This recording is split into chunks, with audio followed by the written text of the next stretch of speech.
What's up, guys? Welcome back to the Uncensored Critic podcast. Thank you for joining me once again for another episode. I really appreciate you tuning in as always. So thank you a million times over. And it gives me great pleasure to welcome today Catherine McNamara. And just to give you a small sample of the incredible work that this lady's done, is she holds an MA in Drama and Theatre from Royal Holloway, University of London, a PGCE in Drama from Central School of Acting, course leader of the MA Applied Theatre course, and also the head of school for the University of Portsmouth from 2019 to 2022. She's also a project partner in the Wellcome Trust's Rethinking Sexology project at the University of Exeter, leading the TransActing Project between Central and Gendered Intelligence Company, the project lead in a collaboration with the Active Communities Network, raising awareness of child criminal exploitation, CCE, and is a specialist in applied theatre. And if that's not enough, she's also the commander-in-chief of the Guildford School of Acting. She looks over everything and decides what goes on. And she's doing an impeccable job already, nearly a year into her project at GSA already. And I can't wait to see what more you do with the school. So, Catherine, how are you? I'm good. I'm good. It's always funny to hear a list like that when it's about me. But yeah, those are all things I've done in my life so far. It's true. There's more to come, I'm sure. So the bulk of today's episode, we're going to talk about your work in applied theatre and the work that you did. Of course, your paper, Cold Chips and Money, which was yourself and Alexandra Russell, which you produced in 2021. But we'll get on to that in just a second. So to kick things off, I'll start a question for everyone. To begin at the beginning, so where did the love of drama and theatre and to be involved in applied theatre, where did it all start for you? Where did it come from? Gosh, if I think about why, someone asked me recently, kind of, why do you do what you do? How did that all begin? And I was thinking actually right back to my days at school. And I was thinking, why did I first really enjoy drama? Because I wasn't the most confident kid. And I'm not a trained actor. That isn't my kind of professional background. But I do remember very vividly an experience which now has to be kind of, I want to say, almost 40 years ago. So yeah, a long time ago, but it's still really vivid. I was in a short play at school called The Laundry Girls, and I played a character called Mrs. Gimlet. And this play is about four young girls, women, who are laundry girls. It was a story about kind of hardship and the lives and trials of these young women in Victorian England.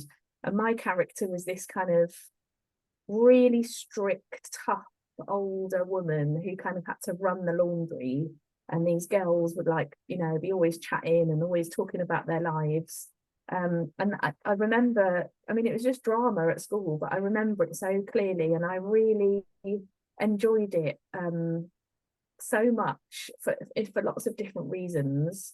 And I think, those are really formative experiences, the kinds of things that you kind of get into and that capture your attention, your imagination when you're a kid. So yeah, I would attribute a lot of my interest in drama to even as early as, early days of secondary school, like age 11, 12.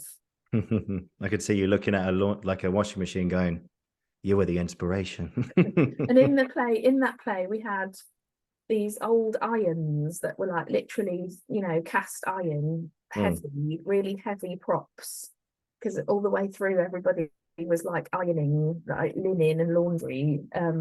So yeah, just actually, yeah, it's funny, isn't it? But that kind of historical, like, it was the first time I think I'd really, through school, had this experience of thinking about stories and people and human beings and lives different to my own. And it was like this really tangible kind of sense of what this story was all about. So yeah, I don't know if I think about the Laundry Girls as I watch my own washing machine, but I'm glad I don't have to iron the way they did. Life is a bit easier now, it's true. Yeah, no, that's a good bonus. So tell us about your work in applied theatre. So what made you want to get involved in that specifically? Yeah, that's That's a good question. So my route into, I suppose, my career is through teaching. So I did a PGCE. You mentioned that in your list. Yep, and Central. Yeah. So at one point I kind of trained to be a drama teacher. I did always know that I wanted to go into further education. So even starting on that program, it's, you know, a 1 year quite intensive program. I knew that I wanted to teach the kind of 16 to 18 age range rather than go into school teaching. Yeah. So I did my PGCE, which qualifies you to do either, but I did go straight into FE. And so straight away I was working with, you know, young people, young adults, teaching on BTEC National Diploma in Performing Arts and A-level Theatre Studies. So from, you know, my first proper job, if you like, I was working with young people who had a passion and an interest in theatre performance and drama. And I think that is really crucial to my then path through the years. I think it's just coupled with the fact that I, as a human, as a person myself, I never thought I want to be an actor. I never thought, I didn't have the kind of artistic abilities to go into any kind of design routes. But that kind of love for stories and people kept me in that kind of world of drama and theatre and performance. But I found my place as a teacher or facilitator. And you know, when you're doing that job, you also get to direct. So the student, you know, one of my favourite memories that will never leave me is of one of the productions we did, and we did many, but the BTEC National students at the time, we worked on 448 Psychosis. Yes. The Sarah Kane piece. Yeah. And you know, again, it was just the time and space that we had to kind of explore this text and learn about Sarah Kane as an artist and as a person, and kind of really work together and reflect on what she was saying and what she was doing, and how you know what that play is all about. So again, yeah, those experiences of immersing yourself in a creative process with other people, it's just brilliant. What a brilliant way to spend your days. So I think from those days on, yeah, I really like teaching. I really like teaching. And so I've kind of that's the pathway that I've kind of stayed in. And then over time, you know, as you get older and a bit more experienced, you kind of, I anyway, have taken on management roles and kind of grown and developed into them. And I think for me, there's a connection between the skills and the kind of practice of teaching and, you know, leadership and management. And these things kind of are not like completely separate for me. They're kind of, yeah, there's beautiful connections in the ways that really essentially it's always all about people and what we can do together and achieve together. So so when it came to applied theatre, I think it's an extension of that really. It's again about creative processes, spending time with groups of people, and more often I was spending time with people who are not professional actors. You know, so it would be kind of, so applied theatre is all about using drama and theatre and performance in settings where, you know, you're not in a theatre space, you might be in a community hall, or you might be in a classroom, or you might be anywhere else but a theatre often. And you're working with people who are not necessarily trained or have had any kind of experience of theatre making, but collectively that's what you're kind of there to do, to use the art form to talk, to discuss, to reflect, and to try and say something about the world. Yeah, so over time that's just grown and grown, and it's those kinds of spaces are spaces that I really enjoy being in and being involved in those processes still. Fantastic. And you mentioned there 448 Psychosis, the Sarah Kane play, and you know, just going off what you were saying there about working with people and telling stories and sort of finding what makes people who they are, in a way, which I think a lot of what applied theatre is all about, and theatre in general. But But that play had a very kind of 50-50 reaction from the critics. Some people really found it interesting, and some people found it absolutely horrible. I think one critic even called it, quote, a disgusting piece of filth, or something. Because I had someone who's been on the show, Christian Patterson, an actor who's been on the show. He did it a few years ago, and I think he might have been in the production and called it that, a disgusting piece of filth, because everything that it's all about. What was your take on the play? Did you love it, or did you hate it? What did you think? Absolutely love it. Really love it. I love Sarah Kane's work, a whole body of work. And was just incredibly struck, as many people are, by her and her incredible ability to capture so many things about kind of human existence in her work, and do it so young, as she was so young at the time when she wrote all of her plays. So yeah, for me, I really like it, and it was an opportunity again as a teacher. You have a group of students and they're going to study contemporary theatre, and you make choices about the kinds of plays that you think they should know about, as you're putting your curriculum together as part of a module. And that's one that I, at that point, decided, she's really important, and this would be a really interesting piece for them to know about. And on a program like that, BTEC National Diploma, which is brilliant course, they get the opportunity to find out about plays by doing it and putting it on its feet and kind of exploring it that way.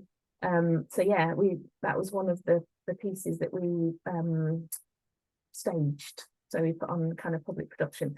So again, I guess as part of studying Sarah Kane, we all are engaged in that conversation about what we think of this piece, and what is it saying, or what are we understanding by it, because it's a tricky piece. And there's a lot of room for interpretation, and numbers on a page with no text, and all of the stuff that you engage in when you're kind of navigating your way through that play.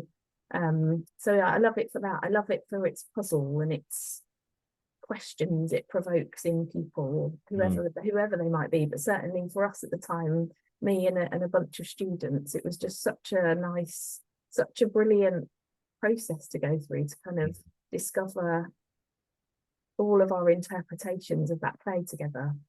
Amazing. And that's such a, it's a play about looking at, I think, the darkness, and it's something about, when I was talking to my mum actually earlier about this sort of thing, and your work in County Lines, which we'll discuss in just a moment. It's all about bringing the darkness into the light, and all of us, we have to sort of see what life is all about, because life isn't all just sunshine and rainbows all the time. There is a darkness to it as well, which we should feel comfortable in. It's playwrights like Sarah Kane and excuse me, about who want to engage us in that, and yet sort of not be afraid of it, if that makes sense. Yeah, totally. Yeah.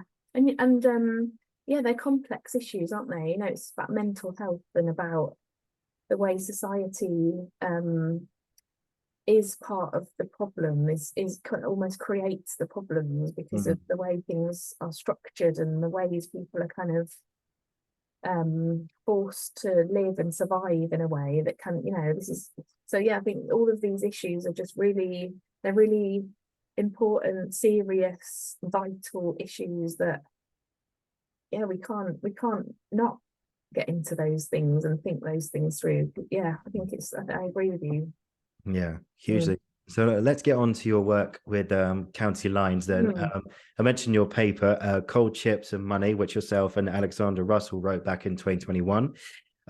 You have a very keen interest, and I've read the paper. It's a really, really lovely read, in CCE, the child criminal exploitation cases. For anyone who's not aware, so County Lines are a group of gangs which exploit and use young, vulnerable children as couriers for drugs, cash, and weapons between cities and smaller towns, and they sell them via dedicated phone lines. And Catherine has got some fantastic visions into how we can take this particular subject and put it into theatre. And you spent a lot of time writing and, you know, researching about this. So tell me about your journey with this particular subject. Right. So it was in late 2019, maybe into just the beginning of 2020, and I met someone amazing called Julian, who works for Active Communities Network that you mentioned earlier. So they're an organisation based in multiple cities actually, but Julian worked in Portsmouth, and at the time I was working at the University of Portsmouth. I just started there. And he'd got in touch, and he at Active Communities Network often works with young people who actually a whole range of different young people, but it sometimes be people who maybe are, you know, maybe at risk of getting into kind of more antisocial behaviours and that kind of thing.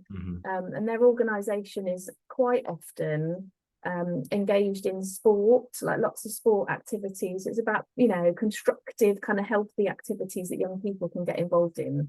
But at the time when I met Julian, he had just secured a bit of funding to do an arts project, and he said himself that he's you know, that's not really his background or his skill set, so he's looking for people to work with.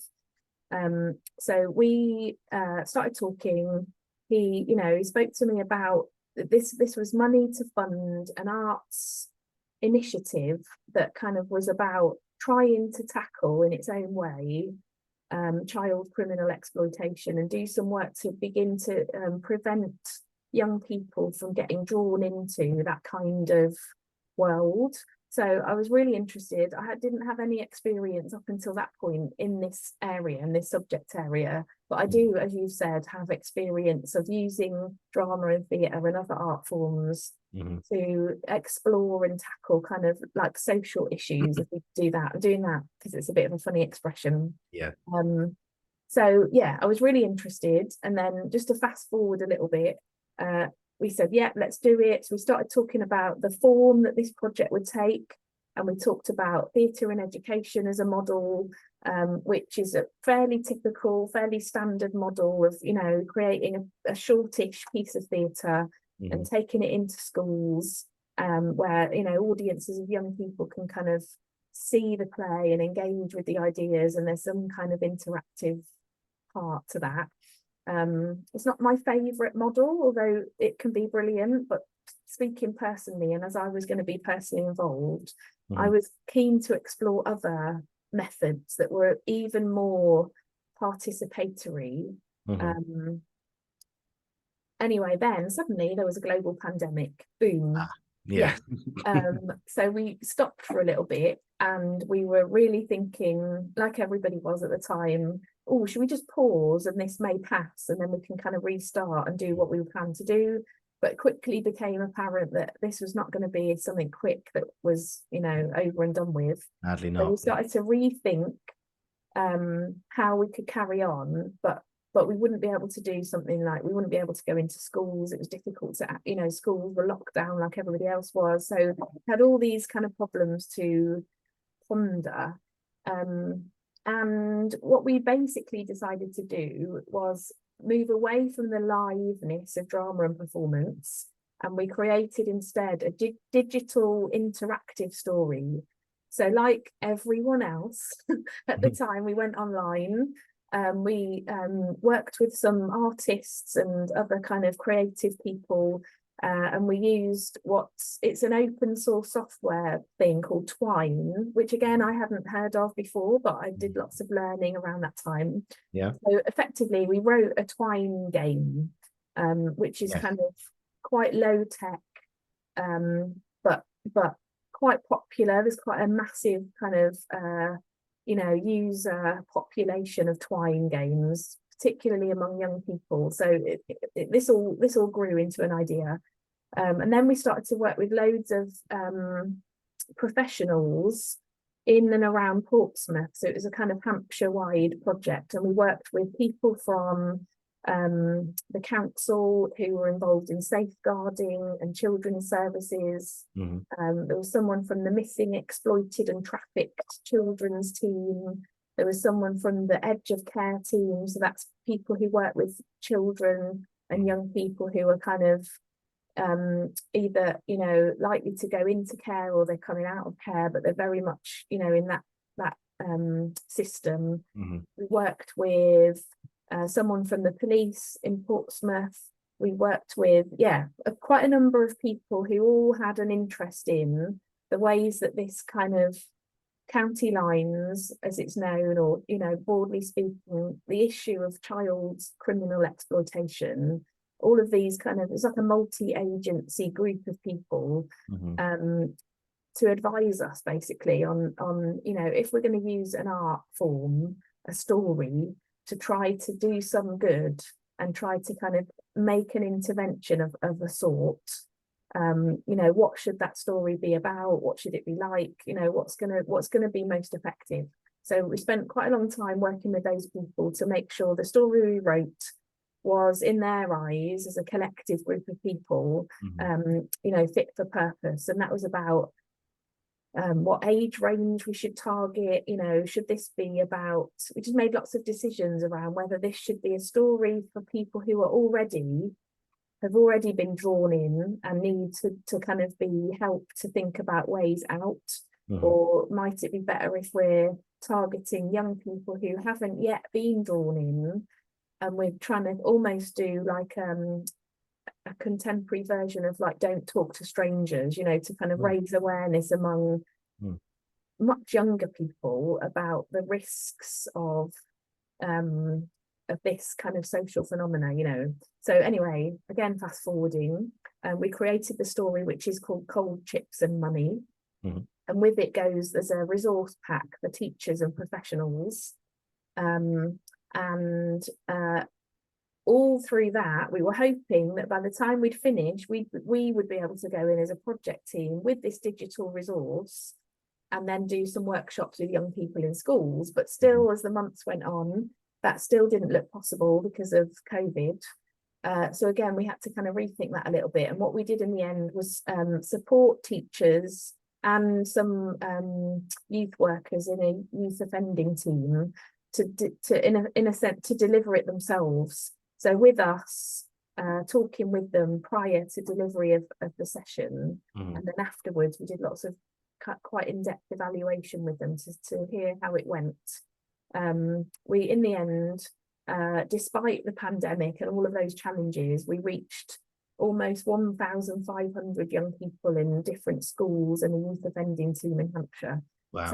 So we were really pleased with that, actually. We had that much engagement with this, what was once upon a time going to be a piece of theatre and turned into something different, but nevertheless, it's gone really well. Fantastic. What was the reaction that you got from many of the people that it reached? Yeah, I mean, it's really interesting because at that time, you know, just as we were making all these changes to how we were going to do what we were going to do, and we had decided that children were still being exploited just because the pandemic was happening, it hadn't stopped. No. People were finding different ways to draw young people into their networks and send them off to carry out this kind of, these activities that people get children to do. So we decided it was really important and we still needed to do it. This couldn't wait until the pandemic had passed. But at the same time, of course, teachers in schools were like under so much pressure to carry on doing what they needed to do. So everyone was under pressure. Yeah.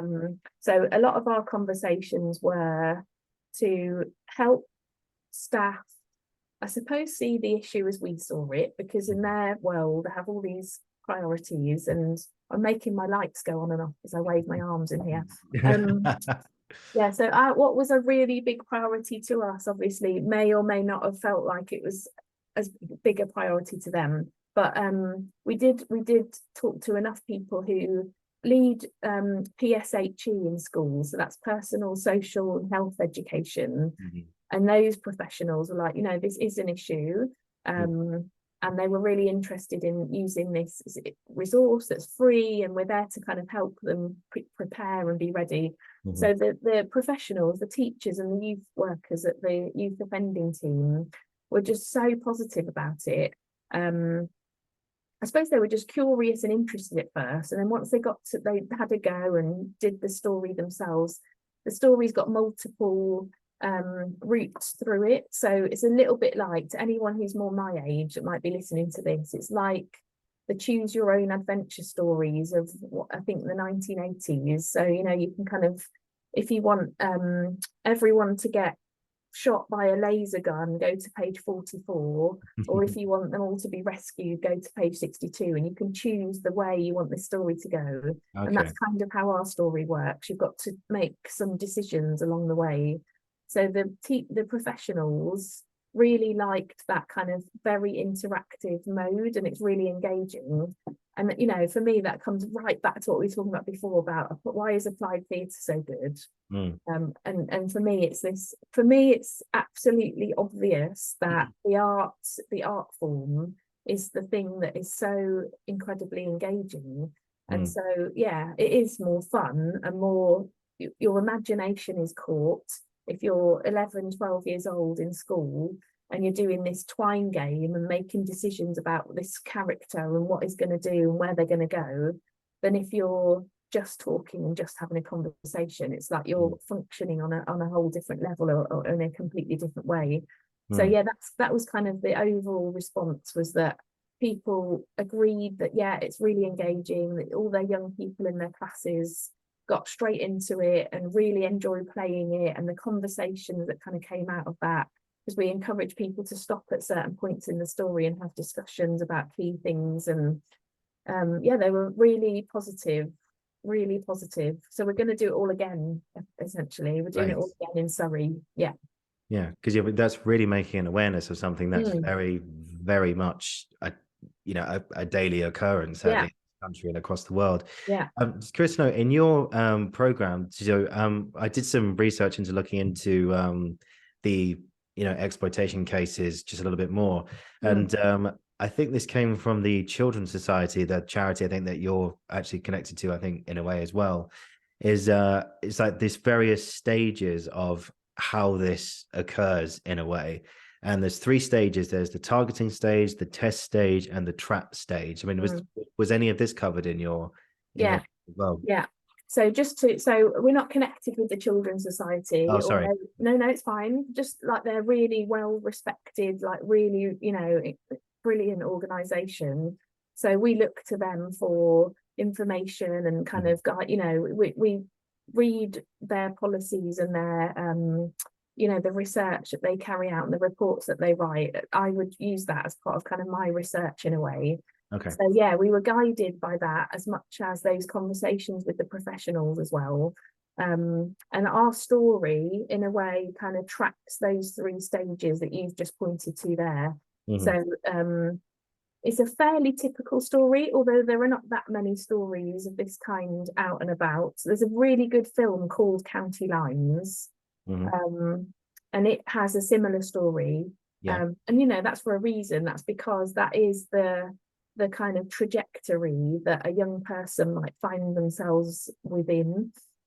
So yeah, our story has that kind of, you meet some people, they seem to be friendly and they're befriending you, and everything seems nice. Our protagonist in the story is having a bit of a difficult time. There's another kid at school that's a pain. It keeps like banging into them and knocking their food over. So like it's hard. And then there is someone who's suddenly kind of there, just in a gentle way, standing up for them, and just being quite a positive presence in their life.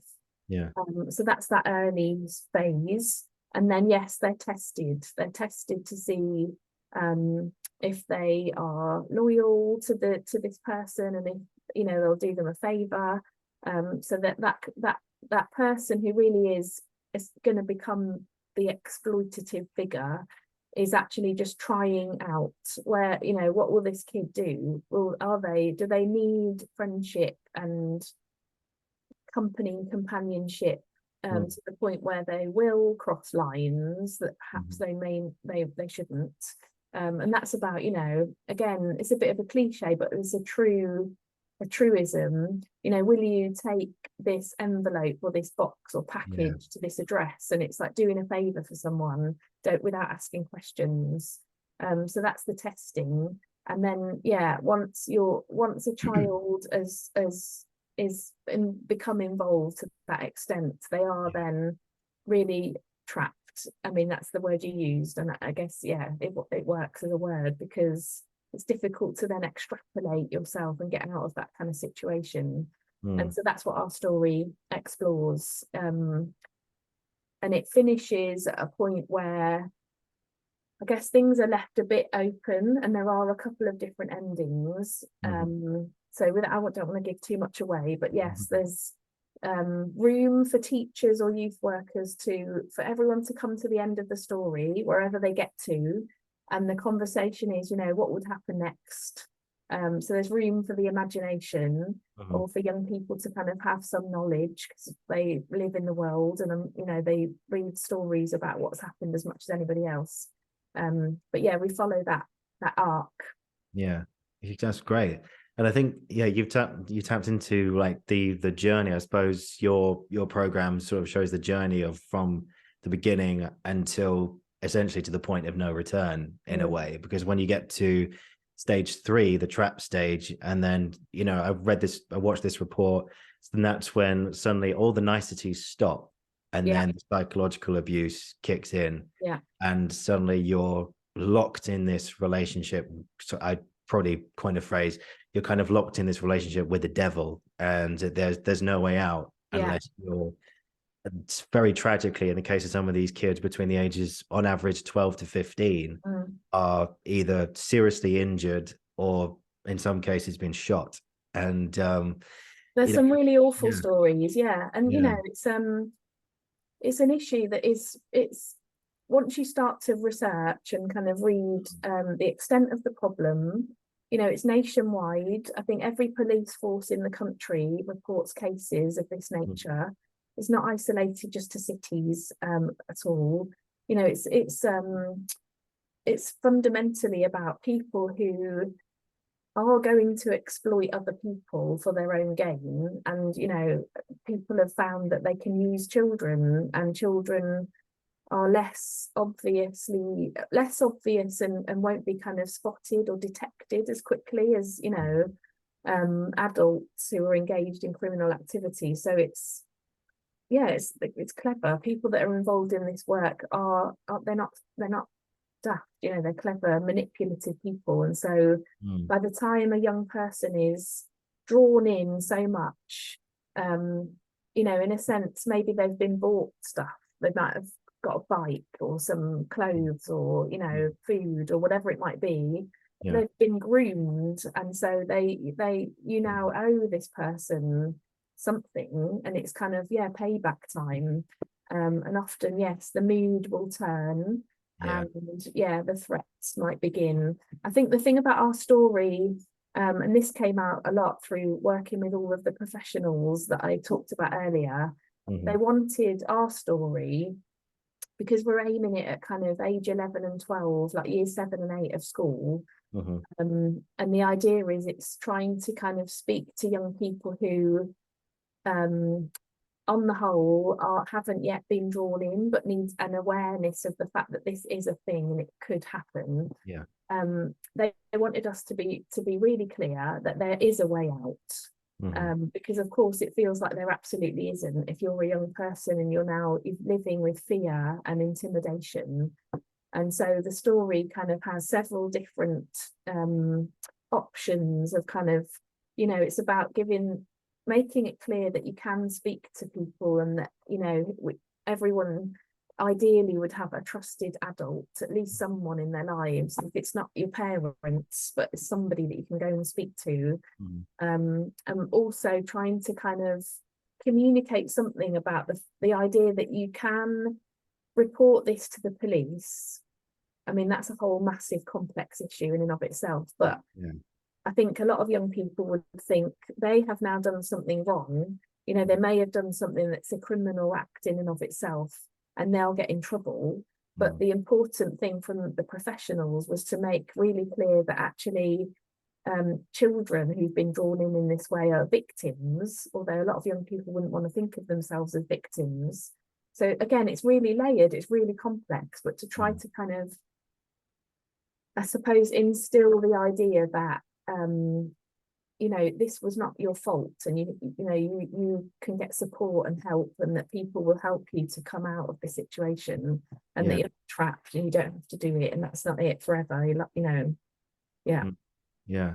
This was a question I thought about sending to you, but I thought I'd send it over anyway. But what would you say was, when you were putting all this together and you're reading all these stories, what was one, like, what would you say was the worst story that you came across?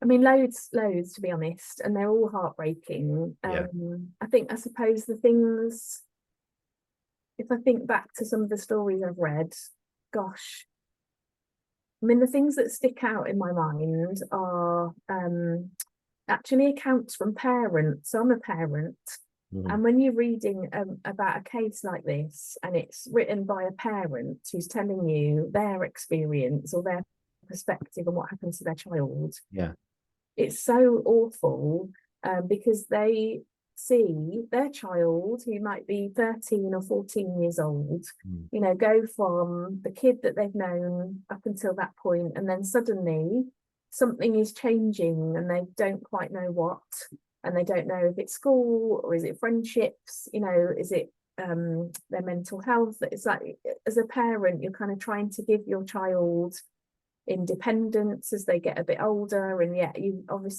don't want them to go out if you don't know where they are. So there's this dilemma, and then to read an account from a parent who's saying, you know, then they stopped replying to messages, or their phone was turned off, or they were really late home more and more, their mood changed, and they're almost seeing their child change, and they still don't know why, because the secrecy and kind of shame attached to what this child's going through. I think that was those kinds of cases really struck me as a kind of, I guess a parent and a person who's done lots of teaching and worked with lots of young people, to just think, I absolutely can see how that would happen, and then how that child is drifting further and further away, and how much you want to kind of help them, but it's such an awful situation, because a child can very easily withhold all of that information from a parent because of the nature of the issue. So cases of where you really get an insight from a parent's point of view is chilling. The silence is the deadliest thing in all this, because there's no insight, there's no talk about what's going on. It's just the silence, and you're left with your own assumptions and just thinking, is this it? No, it can't be that. Is this it? No. Wondering, like, what is going on, and why is this child kind of drifting away from me? And that's awful. And I guess reading stories of parents who found out one way or another what was going on, and then it's a bit depressing, but the accounts where they realized what was going on, they did start to communicate with their child, and they tried to get help. So there's efforts, big efforts made to get help from different services and agencies, whether it's the police or schools, or the desperation, if you like, of a family trying to get help for this child. And I think certainly 10 years ago, 5 years ago, maybe children would have been seen more as kind of young antisocial behavior, kind of, or they are, their criminal activity was seen as criminal activity, rather than the result of having essentially been groomed by manipulative older people. And I think even in the last 5 years we've come quite a long way in terms of seeing this situation, this kind of issue, for what it is. But it's not a new phenomena, of course. Like, people have been manipulating children for their own gain for a very long time, but I think the ways that professionals and this kind of multi-agency approach are seeing the issue from that child's point of view has changed quite a lot in recent years, I think for the better. But yeah, there's a long way to go. There's a long way to go to tackle it. Yeah, because then again, just sort of, watching these documentaries and like news reports and stuff, like you say, it feels like the children, so they come from, there's a lot of mention of orphans, there's a mention of people coming from broken families, people going from detention centers, there's all these people growing up with, with a sort of a lack of love in their life, and no one to sort of hold them and say, everything's going to be okay, you've got this, make sure you stay safe, call me if you need anything, just simple things like that. And when there's an absence of love in someone's life, then that can just sort of tail off into, not only just things like this, but other things as well. It's quite scary. It's quite scary. Well, and if there is that gap, that if that love is not there, there's a gap to be filled by someone. And there's it's an opportunity in somebody's mind. That's a weakness in a young person, or a kind of opportunity to kind of fill that gap. But also, really interestingly, yes, a lot of young people who are drawn into criminal behaviours like this might be, refugees and asylum seekers, people who haven't got, as you say, that kind of, I guess, support and love and whatever around them. But also, actually, and I guess maybe this surprised me at first when I was first reading about it, but it's as much children who on the face of it have got all those things, so you would easily read about a case of a kid coming out of a school, let's these are all the cliches now, I'm going to hate myself for saying things like this, but no, but it's real. It's a more real. affluent area, let's say, a more middle class school, a child who's from a family unit where they have, two parents, like the opposite of the kind of single parent family social deprivation type cliche. Let's do the other cliche. But those children are targeted as well. I think it's somehow about that something that kind of gets beyond or transcends class in a way, although money is such a massive part of people's lives, and lack of it, of course, makes you vulnerable. There are things that make people more vulnerable, but I do also think that every child, has the potential to feel lonely and alone, and like they don't fit, they don't belong, and they haven't got like as good of friends and friendships as others. And I think this kind of I think it's really hard to be a kid. I think it's really hard to be 12 years old at secondary school, no matter what your family background, no matter what your socio-economic background is. And actually, I think that's what people who are going to manipulate kids zoom in on. So yes, there are lots of factors that make someone more vulnerable, and if you're in the care system, like there's like lots of evidence that kind of would tell us who is most vulnerable or more vulnerable. But actually, all children can be susceptible to being manipulated and groomed. And I guess that's why all of those people that are involved in kind of children's services were really keen on this idea, because we're trying to say, even to young people in that lesson, when they use it and they're going through the story, this isn't something that affects other kids. Like, this isn't something that will only be about those other kids who are like not you. This is something that could happen. You could find yourself chatting one day to some people in the park, and it feels really nice and it feels really positive, and they're funny, and they invite you to go and get chips with them or whatever. But be careful, be aware, be intelligent, and kind of have this knowledge, just at least have knowledge of the fact that this is how some people operate. And just to back up that, there was a report from what's the name, so Joe Calvori, who was in Islington. No, sorry, not Joe, that was a different one. Karen Mannels, who's the interim chair of the Child Safety Guarding Practice Review Panel, and this was from, when was this from?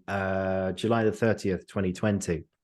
And she reiterated a lot of things that you said there, and some of the things she said was the cases weren't the stereotypical children you would think would get involved in things like this, Most cases, the children were bright, articulate, able to stand on their own.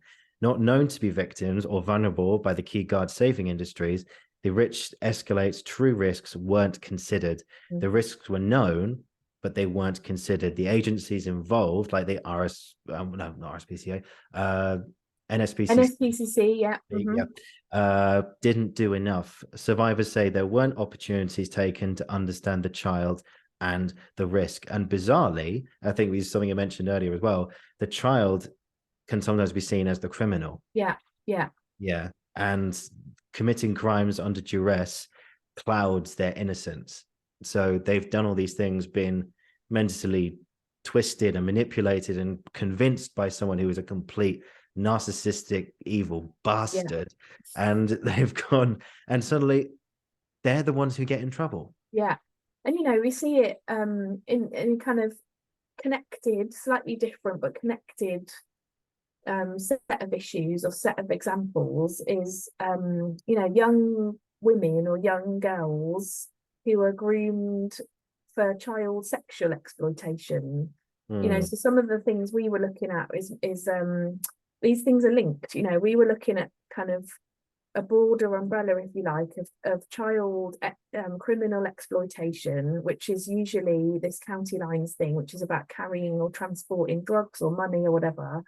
But if you're thinking about, cases that have made the news, over the years around the grooming and kind of sexual exploitation of young girls and young women, these are children, and yet the press and kind of maybe sometimes public perception or narratives are about these girls, and their reputations get questioned as if somehow they are promiscuous, or they're in some way it's their fault. And it's like, hang on, they're like 14, 15-year-olds have been exploited.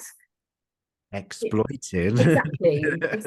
So there's there's really kind of powerful narratives that circulate societally that need to be challenged, as well as just kind of going in and trying to get young people and children to be aware and on their guard. And I mean, it's awful in a way, I feel, our story, because it's kind of like saying, don't trust anyone.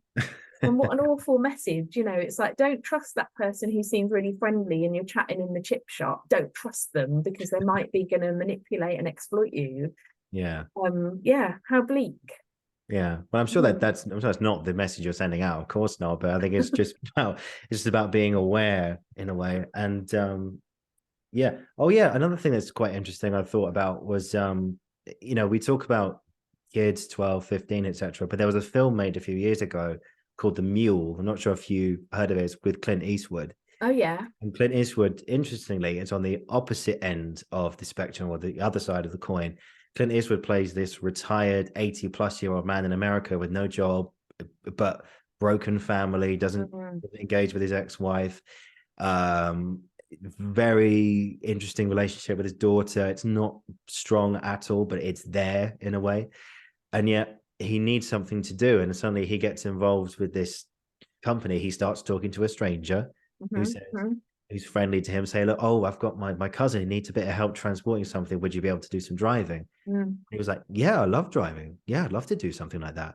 And he gets involved. He drives to this garage.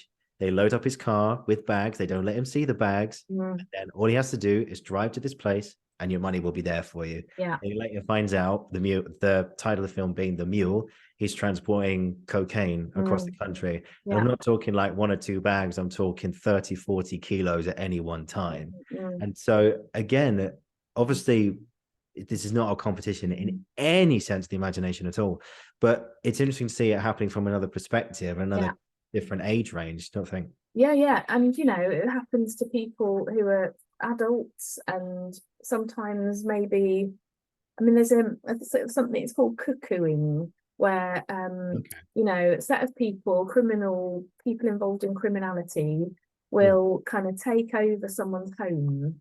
So typically, or maybe stereotypically, that might be somebody who is again a bit more vulnerable. So maybe there might be a recovering addict, and they're getting support but they're still quite vulnerable, or maybe it's an adult with a learning disability, and again, so that again they're in a way easier to kind of target and manipulate, and maybe the structures around people are under such pressure at the moment, financially the support isn't perhaps as good as it should be to kind of help keep people safe, vulnerable people. And then their home gets kind of taken over and becomes then the point of connection for drugs to be exchanged or whatever, and it's like this was that person's home and now it isn't. It's been literally like a cuckoo takes over another bird's nest. These people have come in. I mean, you're making me think of, there's a really brilliant play called Mules, and it's by Winsome Pinnett, and it's really brilliant. And that's the story of a group of women who are mules, drug mules, and they carry drugs internationally. That's a kind of, I suppose that film's got a piece of theatre. It's not a film, it's a play that's got a kind of international angle to it, where women are bringing drugs from one country to another, and that's about how actually when you do that, the risk of the parcel of drugs that you've got inside your body to bring it across customs bursts, and people die whilst waiting in the passport line. So again, it's another piece of theatre that kind of wants to tell people about these things that happen that people might not be aware of, and raise awareness of some of those kind of just awful things that some people do to other people. It's just reading and about this, it's I remember, funny enough, I went to school just up the road from here, and there was a couple of it, thankfully not many at all in the whole, how many years was that? 7 years I was there. Across the whole 7 years, there was only a couple of times where the teachers would sit us all down and go, look, there was an incident on Oakwood Drive yesterday. Some lads in a car approached a year 7 to say, like, we'll take you home or something, or would you like something? And they said, look, be on your guard. When you leave school, leave with people you trust, leave with friends, make sure you know where your mom or your dad is to pick you up. It's a scary thing, but just to sort of, I loved hearing it. Don't get me wrong, Catherine, it's great to hear all this, but just on the flip side, so say if someone, so you've got this project, you want to potentially maybe put it into a theatre or create a production. So someone gives you £100,000 and says, let's get this thing up on its feet and to a live audience. What would your answer be? And if it was yes, what would you do? Yeah, that's a great. Oh, I love that idea of someone just coming along, giving me £100,000. Yeah, it's a very nice thought, actually. It's great. That'd be nice. I mean, I could. There's so many things we could do next with this project. I think. I mean, what a great question. My brain's just kind of gone alive with ideas. I think for me, it would be a bit of a dilemma around doing the same thing, because we had such a positive response from people.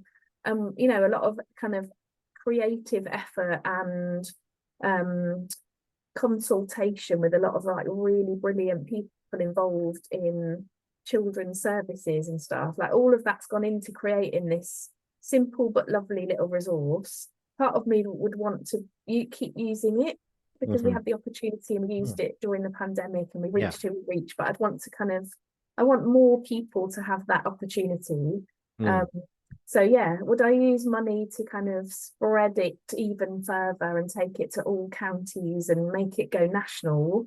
That would definitely be something I would want to do. We are now that I've changed jobs and I now work in Surrey, I've secured a bit more funding to revisit everybody that we worked with the first time and just talk to them about any impact. It was one thing doing it there and then and people responding positively. Amazing. But I want to go back to them kind of 2 years on and say, did you use the story again? Just to hear kind of some of what came after that moment when we all worked together. And we are going to bring the story to a whole bunch more schools in around the university in this area, in this geographical region. So I think, yes, I'd be really inclined to kind of try and take it wider. At the same time, this would need more than £100,000. So if you meet a person who's got even more than that, I would be really keen to either, one of the bits of feedback from the Twine game was that people are so attuned now to kind of extremely expensively made video games that while the low tech thing is quite cool and quirky, quite a few people, interestingly, it was more the adults than the kids, but adults would say, oh, it'd be good if there was like an avatar and you could choose which character. So you could almost be like, you'd have player choices about who the protagonist was, or they could imagine a bit more of a, let's say, kind of technologically sophisticated kind of platform for the story to be experienced through. And that would be quite compelling to think, we made that story with about £10,000. So what could we make if we had £200,000? Yeah, or whatever it takes to make a really snazzy kind of very interactive kind of platform. But of course, we landed on the digital and the interactive thing because of the pandemic, and we couldn't do the live. And I am more of a kind of drama, theatre and performance person. So yeah, I guess my heart and my head would be more inclined to think, how could we kind of theaterify this thing that became digital and still kind of, yes, explore this story and do it with young people in a really kind of participatory way. But do it using theatre and drama and performance, go back to kind of the origins of the idea. Yeah. Do you think you'd ever want it? So if a playwright approached you to put this on, what would you proceed? Yeah, hugely, because that's something, because I know we, in our discussions about prior for today, we talked about the play A Little Life, which is currently appearing in town, starring James Norton and stuff. And I was thinking about that play because it really, for anyone who's not familiar with the book or anything, this is just a brief oversight. And if you've got tickets to the show, don't worry, I'm not going to reveal anything because I don't know this. No spoilers. Yeah, because because you've read the book. I haven't, so don't worry, no spoilers or anything. So it's a story about, from what I gather anyway, it's a story about abuse. It's a story about manipulation. It's a story about the dark side of a psyche of someone who struggled with abuse for many years. And I was thinking about this in terms of this, and this is a question I sort of posed to you for today, which was, with your case and A Little Life, actually just more about A Little Life, is that on Twitter there was an initial reaction to it, and from people who hadn't read the book or knew of it, and just went just because it's James Norton from Happy Valley, and that's not to discredit James. Hi James, love your work. Some people put on Twitter after they went to see it, I went for James Norton and I left with trauma. And okay, and you're thinking to yourself, did you not read what the story was about before you went or anything like that? But in terms of that, because there's been such a huge different polarities of reaction to that show, and I'm sure if your show was put on in that way as well, I'm sure there would be a lot of debate about it as well. But how far do you think theatre can go before it becomes too much? And what I mean by too much is to the point where the audience will just go, I can't watch that anymore. It's have to shut down. I just can't. So how far do you think theatre can go, do you think, before it gets too much? I mean, theatre does go to really far extreme places, doesn't it? Of course. I think on the whole, gosh, this is such a good topic of discussion. I think on the whole, we generally people, we go and see things that we already know we're going to like, in a way. Yes, we get challenged, but I think it's often within a kind of certain parameters, I've been to see things by performers who physically harm their own bodies live. It's more performance art, we might say. But I knew I was going to see that, and I kind of went because I was really intrigued and I wanted to see this example of this quite extreme performance practice. And yeah, someone who kind of pierces their own body or cuts their body as part of their performance practice. And so even when I kind of knew what this was going to involve, you still have this quite visceral, quite kind of physical response to this thing that you're part of in that moment. And I remember feeling feelings. It's not all in your head, it's not all about your kind of cognitive responses. And at that event, I was feeling these feelings of like, blimey, this is really intense, and oh, how interesting, it's actually making me feel a bit sick. I was having these, but and then there was people were leaving, walking out because they, like you say, thought, I can't do this. Like they've decided for whatever reason, this is not actually interesting enough. I don't want to watch this, or they're feeling faint, they might pass out, so they leave. So I think theatre does that. And I guess when is it too much? I think that's really varied from person to person. Like some people, nothing will ever be too much, and they're kind of seeking the extreme. And then other people maybe have gone to see James Norton because he's like off the telly or super good looking or whatever, whatever it is that people go and see those actors for. And then yes, they had no sense of what the book is about, and it's like, oh well, you made a mistake there, because if you knew what the book was about, you'd have known what you might be faced with at the theatre that night. That's a bit of a shock. But it's such a good book. Can I just say to anyone who's listening, read the book. It's one of the best books I think I've ever read in my whole life. It's absolutely incredible, that book. I want to read it now. It's brilliant. Funny enough, I looked up, it's £9.30 on Amazon now, guys, so get it while it's cheap. Totally worth it. And can I also, here's a little story. I was reading that book.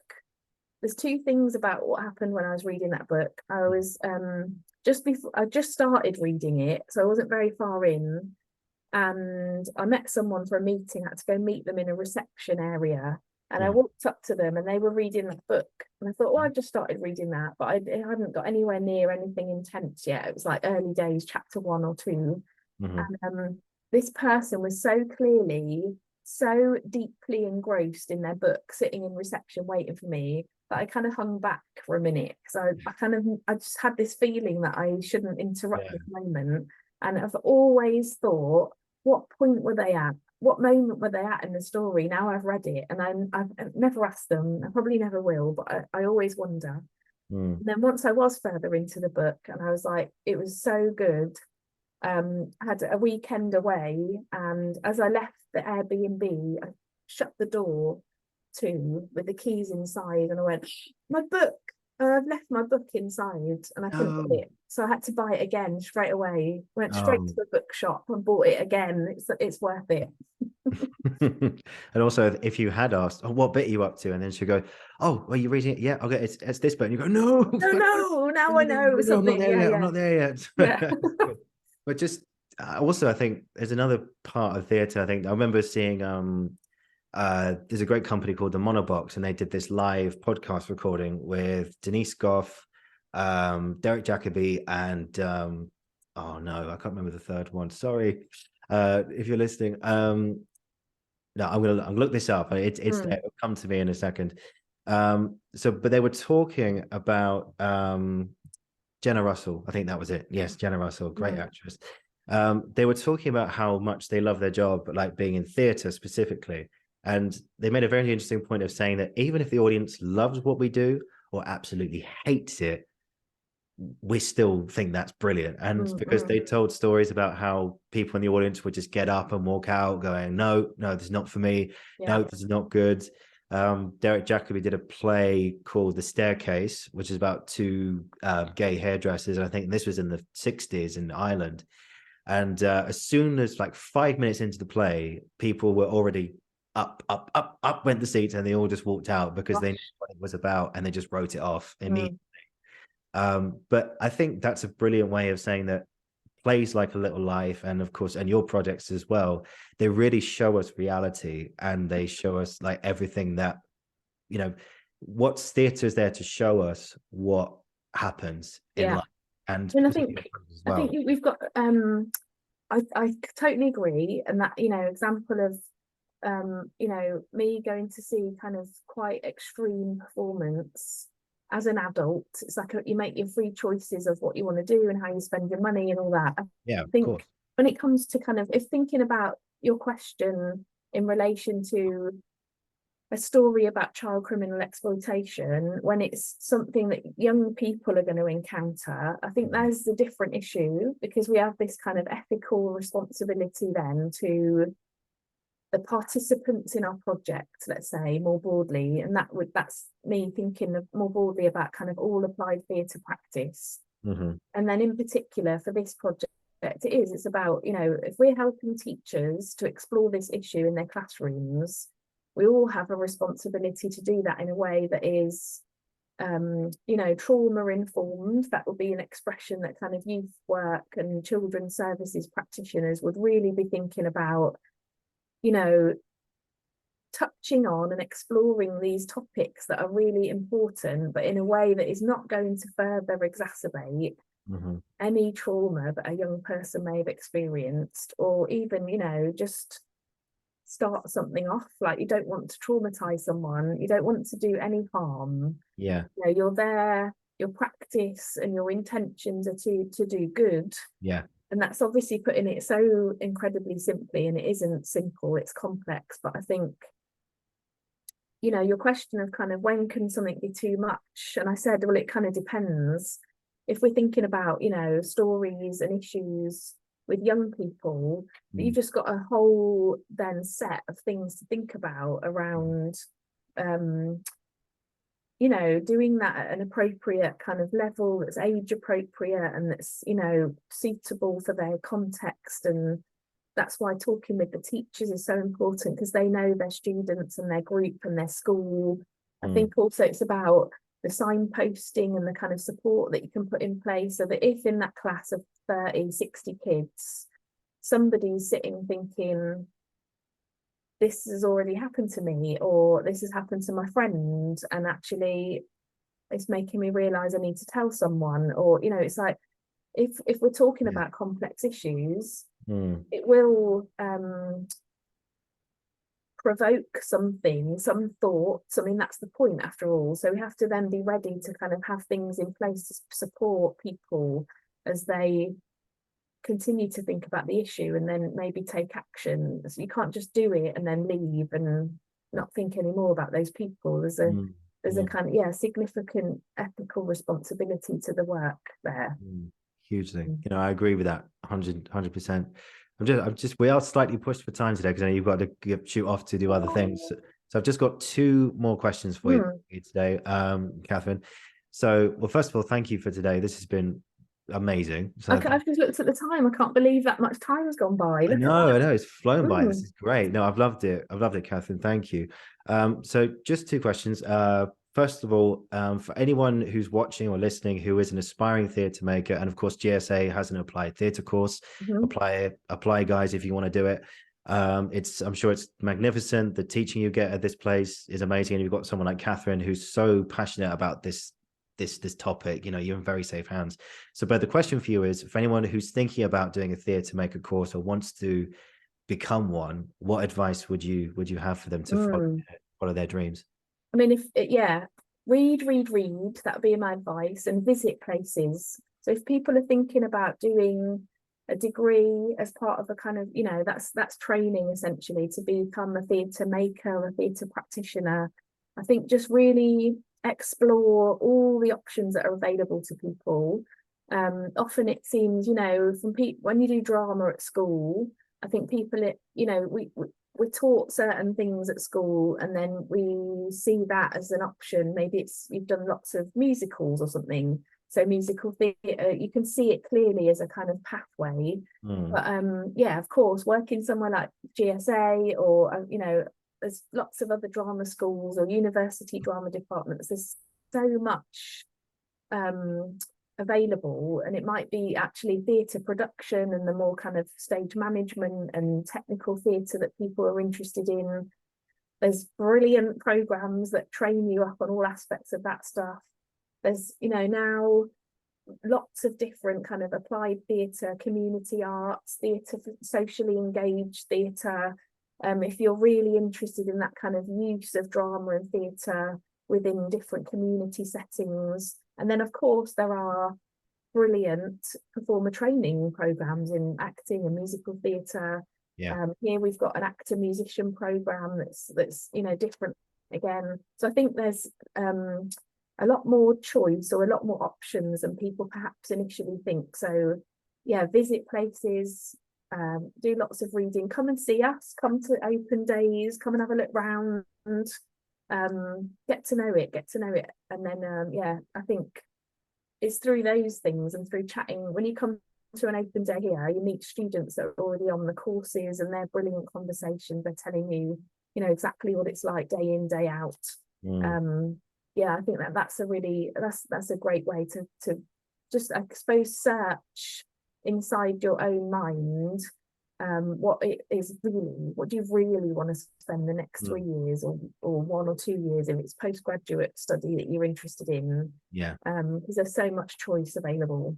Yeah. Because I'm like, what stories do you want to tell, and how do you Yeah. want to create them in a way? What makes you excited? What story makes you happy, and all that? And just what opportunities the courses will give you. So our applied and contemporary theatre course, at the moment, our second years are all out on placements. They're in the third term of their second year, so they're all over the place, doing, you know, theatre making within different community settings, different theatre companies, and having these kind of actual, you know, sustained, proper experiences of being in a workplace and, you know, taking on a role. So yeah, again, having a look at not just the course, but exactly, you know, what kinds of experiences will you get while you're on that course. Yeah. Hugely fantastic. You know, discover your dreams, guys, and tell us your stories more than anything. You know, tell us what makes you happy, and you'll be there on the big stage getting those reviews and everything behind you, and people begging to work with you and all that stuff. And fantastic. And just finally today, this is the closing question for every guest. Yeah. What's been an experience or experiences you've had in your career thus far that you're never, ever going to forget? Well, listen, I'm of an age where I've had quite a few of those. You can tell me all of them. Tell me all of them. Experiences I'll never forget. I think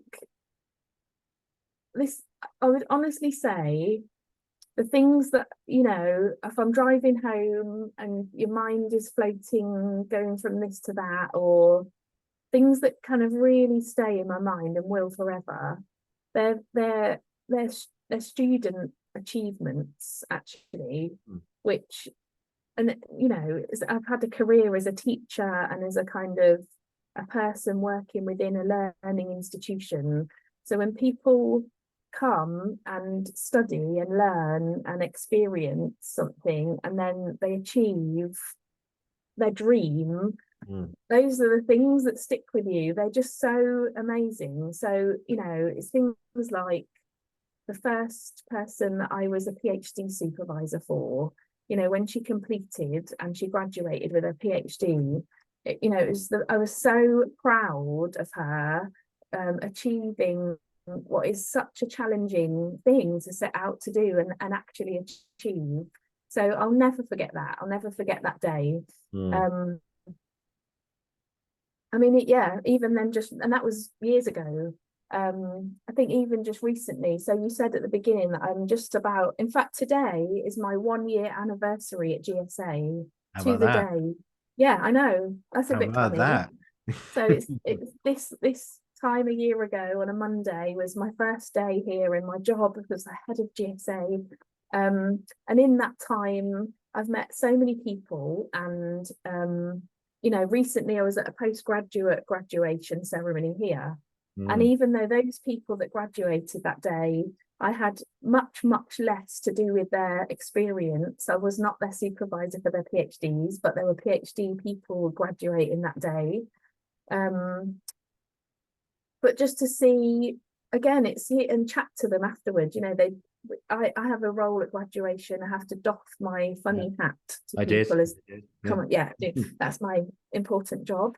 And we lock eyes and we doff, and then we look, and I'm like, congratulations, because it's major what you've just achieved. And then if I can, I get to chat to people afterwards.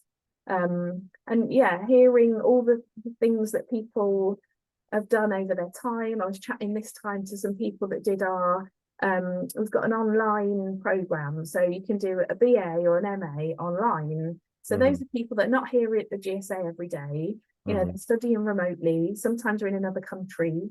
They've got loads of other things going on in their lives. They've got jobs and families, and they're fitting their studies in around all of that. And I met a few of those graduates, and they just, their pride in what they've achieved and the extent to which they spoke about the joy that they experienced in learning and thinking and reflecting, reading. Sometimes doesn't feel like a joy when there's a deadline, but kind of meeting deadlines and kind of basically graduating with an MA at the end of it. They were that's great. I never forget those conversations. It's when people achieve what they set out to do. It's fab. I love it. Yeah, that's a very humble account. That's a very humble thing. It's brilliant. It's just, it's such a joy to feel that, the people I work with here, this amazing group of staff, are in all different ways supporting people's kind of ambitions and aspirations to enter into kind of learning and enter into the creative and cultural industries in some way. And, we play our part in that, in helping people to achieve those things. I think, that's kind of why we get up every day and come to work. It's great. Yeah, fantastic. Catherine, thank you so much for today. This has been a really, really great chat. I've really enjoyed listening to you about your experience and everything. You're providing a real insight into something which is, from these news reports, is not getting enough coverage as it so rightfully should need to. And the difference you're making, and not only at GSA, but in children's lives across the schools and across this country, I'm sure it'll be a lot more. It will be a lot more. They'll get to know your work and this program and everything, and they'll see the incredible work that you're doing. And thank you for taking me through that. It's been a pleasure listening to you. If you just hang on, I'll finish the recording. I'll say goodbye to you one-to-one. But guys, thank you for watching. Thank you for listening. This has been the Uncensored Critic podcast, and we'll be back very soon. And once again, Catherine McNamara, thank you. Thanks very much.